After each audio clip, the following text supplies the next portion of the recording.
a lot of magentas, and you'll see them in random places. So I know color theory right now is what I'm talking about, but yeah, that's my, I really like color. For sure. Um, you know, you mentioned to me before that this project was developed out of like a trip to Jamaica, and you incorporate landscape into your artwork. And we have some amazing photos from your trip that posed as inspiration for you. And I was wondering what it was like, or why actually it was important for you to include this into this piece.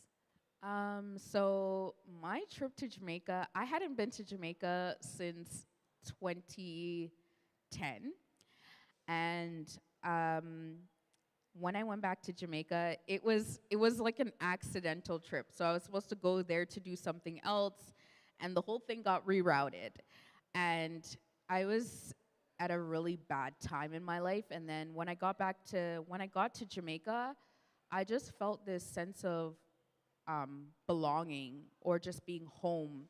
And then there would be days where I would go and I would be floating in the ocean and I'm like, oh my gosh, I feel so free right now, you know? And just walking in the market with my uncle and seeing people that look like me and just feeling like I belong here. And I think that trip really changed my life because I feel like there's so much beautiful cultural landscape in Jamaica. And as you're just driving, like the hills, the mountains, the valleys, like going to my grandparents' house and looking down the gully and just seeing all these like ackee trees. And my mom tells story about how they have like yam in the valley and like just all these stories. And just knowing that when I went there, life is so, the pace of life there is so different. It's slow, but it feels more free. Like there's no rat race. You know, when you're when you get up in the morning, you're excited. You're excited to like go, whether it's to be on the corner and talk to your friend or go to the market and get your fresh yam and stuff like that. And when night comes, you're tired. You want to go to sleep, you know? And then I just the differences between that and then when I'm here, sometimes it's like I'm so wired I can't even go to sleep. Or in the morning, it's like hard for me to get up. And so I think being there and experiencing that was so eye-opening for me. And even like simple, beautiful things like seeing, you know, a car that's probably been there for 10 years with like greenery growing out. There's so much beautiful things in Jamaica to see. And I think I really appreciated Jamaica in that moment. You know, I'm just being there and the healing that I got from it. So yeah. Yeah, absolutely. And I think it's really powerful what you're saying of sort of framing leisure as a form of freedom as well. Because I think when we think of freedom, we think of like action, but sometimes it's literally doing nothing. Yeah. So that's really powerful. The next question that I have is, did this project change at all from its original conception? I think there was only minor parts, but once I knew what I wanted to do with this idea, and the idea was formed in my head, I was pretty much set on what I wanted to do. So I think the only part of the project that changed was the ribbon that was floating through the sky. At one point, it was only floating to the back, and that other one was also floating the same direction. But I chose to have the top one kind of floating across the sun. And I felt like that was more effective for me, like visually, and what I wanted to communicate as well. So, yeah. Yeah, beautiful. I think that's And thinking through style again, do you have any like personal artistic influences at all? I actually, like, not really. There are a few artists online that I really admire their work. There's an artist in Baltimore. Her name is Monica. I don't know how to pronounce her last name, but it's Ikwanku. And she does a lot of like portraits centered around mundane people, like her day-to-day people that surround her. And then there's another guy, his name is Calvin Colossal Jr., and he actually did the painting that is on Gunna's latest album. Um, and so I just was, it kind of, artists like that are showing me, because I used to think, portraits are very mundane, like who's gonna want a portrait? But, seeing artists that are also doing something very similar to me and the direction that they're taking their work really inspires me. Like even seeing Calvin's portrait on Gunna's album, I'm like, hey, like I never thought or envisioned my work on someone's album as well. So yeah. Is that something you would be open to in the future? Yeah, for sure, for Cool. sure. Hit her up if you're a rapper. So you recently did some work for the TTC, which was so cool. Yeah. I really loved your work with color there too, like using color with shading, and I thought it was incredible. And thinking about that project, I was wondering what keeps you inspired? What keeps me inspired? I think I was laughing with my friend, but honestly, Jesus, I'm going to say that right out loud, but Jesus really keeps me inspired.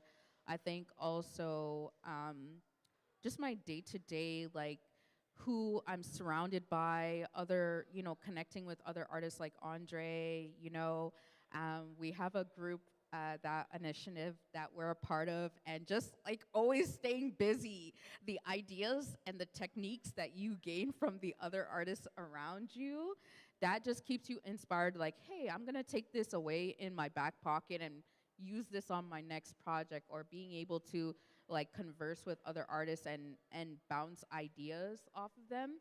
That really keeps me inspired, and just the fact that I want to keep going and getting better, and whatever my legacy that I'm leaving here is gonna look like, I need to, that just keeps me inspired to keep going. Yeah, that's wonderful. And I think that that's also another form of freedom is community. Yeah. And it really goes back to like traditional African philosophy of encouraging, community. Because I think whenever we think of artists, we think of the Van Gogh, the tortured poet who's alone and painting in solitude. But you're saying that there's a sort of feedback that happens that brings growth. So that's really powerful. Well, and also like that whole aspect of community, again, like the arts initiative that we also work with is really big on community and talking about like Adinkra symbols and how those can translate to like building community, and just doing a lot of work and healing and learning from the past and bringing that to the present, and how can that change our future going forward. So yeah. Absolutely. Speaking of the past, I was wondering if you could share with us what your artistic journey has been like. So basically, if I was gonna start from when I was a little kid, my parents have photo albums, so I used to always draw from the photo albums. And as I got a little bit older, I happened to get sick when I was 10. Like I ended up having cancer for a number of years. And then as I was going through treatment, art really got me through the process. So I used to always do a lot of painting. The nurses would always come to my room and be like, yeah, the artist, can you draw something for me? Can you do something for me? And so it really got me through some tough times. And then when as I got older, towards the end of high school, it was either I was gonna go into nursing or I was gonna do art. And I come from a Jamaican home, and obviously my parents were like, yeah, you should be a nurse. And I was like, I don't know if I wanna struggle through nursing school. Why don't I just try my hand at something that I'm good at? And so I applied to OCAD and York. I got into both of them and decided to go to OCAD. And yeah, like I was an acrylic painter prior to that. And then second year at university, we were introduced to oil. And then so once I was introduced to oil, I never went back. I've been an oil painter ever since, and I've just, yeah, I love it. I mean, this summer is the most that I've painted with acrylic again, because we were doing a lot of mural work. and a lot of community projects. But yeah, yeah, that's what my artistic journey's been like. Wonderful. Yeah. I'm curious why you prefer oil. I think that oil, the way that it communicates skin tone, um, I'm able to shade, I'm able to um, just work differently with oil and kind of take a little bit longer to enjoy the process, as opposed with acrylic I need to like kind of rush because it dries quicker. So with oil I can work over months, I can work over weeks by just putting my palette in the freezer to stop the oxidation of my oil paint. But with acrylic, you need to learn, you need to work very, very quickly when you are doing that. And I just found that the shading that I was able to achieve with oil was a little bit better. Yeah. Okay, nice. So going back to the process, I was wondering if you were listening to anything or watching anything in particular while you were creating this piece.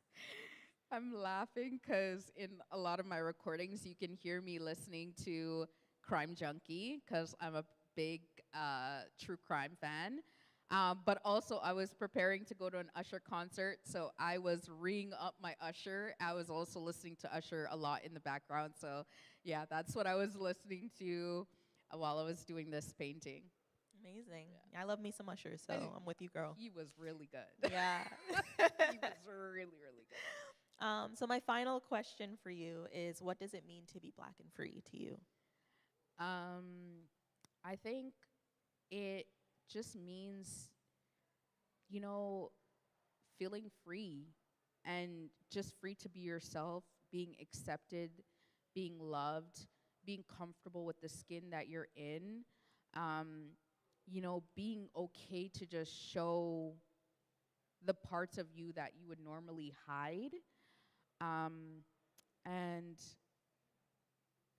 I think that it's also in those moments of slowness and what they mean, you know, in your moments of quietness, like the freedom that you get in those moments. And I think like being okay to walk into a room and being comfortable that like this is the skin that I'm always in, and not feeling nervous or not feeling hindered or feeling like it's a barrier to where I need to go. I think for me, that's one of the things that it means to be Black and free. Yeah. So just being. To just be. To just be. Like, absolutely. you know. So. Well, thank you so much. Before I let you go, I'd like to open the floor up to some audience questions, if anyone has any. No questions. No. I also have more, so. Oh, yeah. Yeah.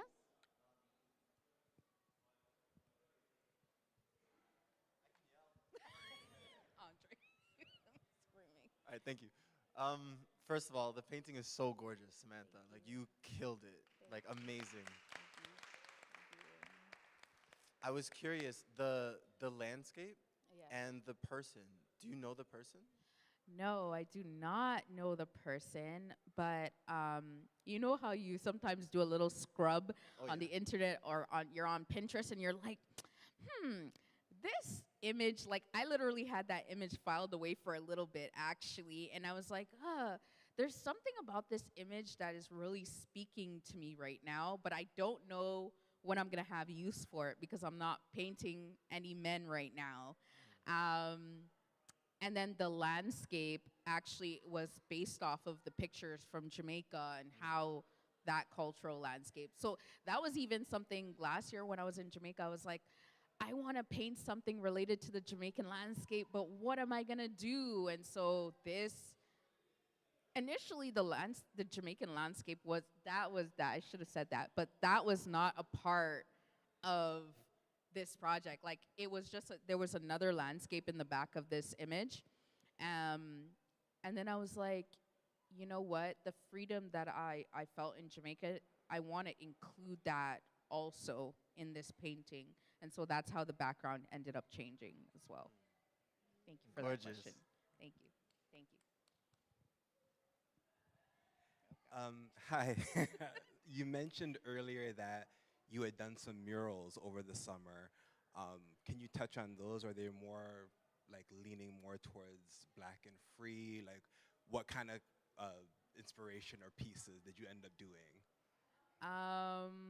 I know Jalissa touched on the TTC. That was like my first actually public mural kind of type thing this year, and I painted Charles Roach, who was a lawyer, an activist, really fought to get his citizenship without swearing to the queen, which unfortunately he didn't get, but it kind of like brought me into this awareness of how much we're not under the monarchy, but there's still elements that are like represented through our community that are, we're very much still committed to the monarchy. Like even on your license plates, you'll notice the crown and stuff like that.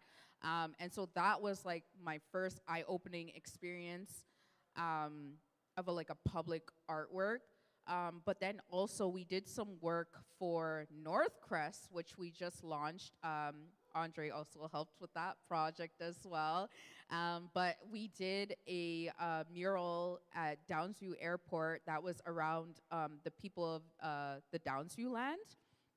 And so that was talking about the transition from the past, present, and future. And our director is really big on Afronauts. So the Afronauts were taking a journey through, what was it, time, space, continuum kind of thing, and looking at visions from the future, and so, or from the past. And then we also worked on a mural this summer with Jackie Comery, which was about color and mood, and also like your mental health.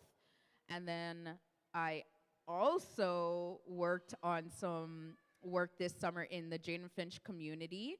So we went into the community and we taught them about Adinkra symbols and the importance of that. And we were speaking a lot to the healing of the community because there's been a lot of crime and violence going on. And so I was working with four youth artists this summer, or youth muralists, and we created pieces that were surrounding healing from the past, present, and future of Jane and Finch and what that looks like. And so that was some of the other murals. I feel like I'm forgetting one. Oh, JCA. Oh my gosh. How could I forget? And then we also made history at JCA. We had a group of mostly Jamaicans doing a huge two-part mural on JCA, which is like a cultural community center that's really a staple in the Jane and Finch community for Jamaicans. But we ended up doing like a huge mural along the side of JCA and along the front, just celebrating Jamaican, the Jamaican Canadian Association. So it's kind of like a community center, but they also, it's open to the public, and they offer services and stuff in there. So yeah, we did that this summer. Thank you. Thank you. But yeah, that's it. Okay. Oh. Thank you so much, Samantha. Can you speak to the use of figurative and landscape that you've done here? Okay. So I think for me, this is actually, and I was having a discussion with you earlier, and I was saying that this was my first time kind of doing a full oil painting that had landscape and figurative. And I think for me, it was like an eye-opening experience on how to make the two kind of relevant to each other.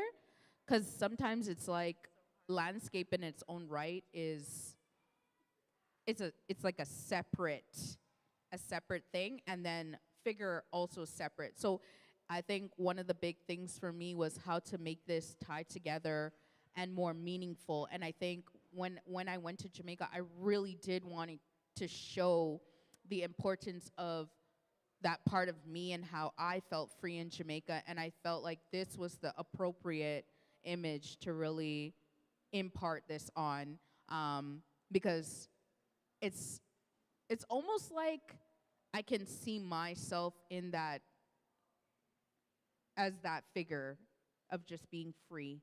It's just I'm not physically there, but yeah.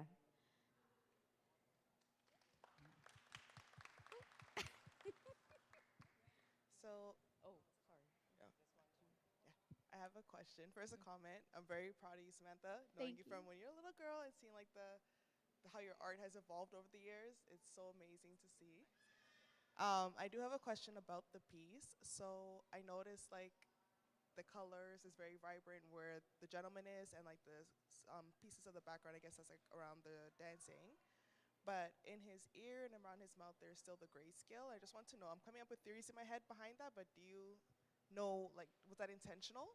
Around his ear and like around, so it's actually not really it's like a dark blue, actually. So it just kind of made it look a little bit darker and black. So that's kind of my use of the blue and the phthalo blue, which I'm learning also about that and figure and how to communicate that effectively. But it's the part of his face where the sun is not touching. So I think I need to I'm going to work on that use of the blue and how it's communicating in images. But yeah, it's just like the shadow underneath the ear and neck. So when you bend back, the light does not touch those areas. So that's what that's trying to communicate. Yeah. Yeah. It's consistent because you see it in the armpit area as well. Yes, Mhm. yes, yes, yes. Thank you all so much for your questions. Those were excellent. And thank you. You're incredible.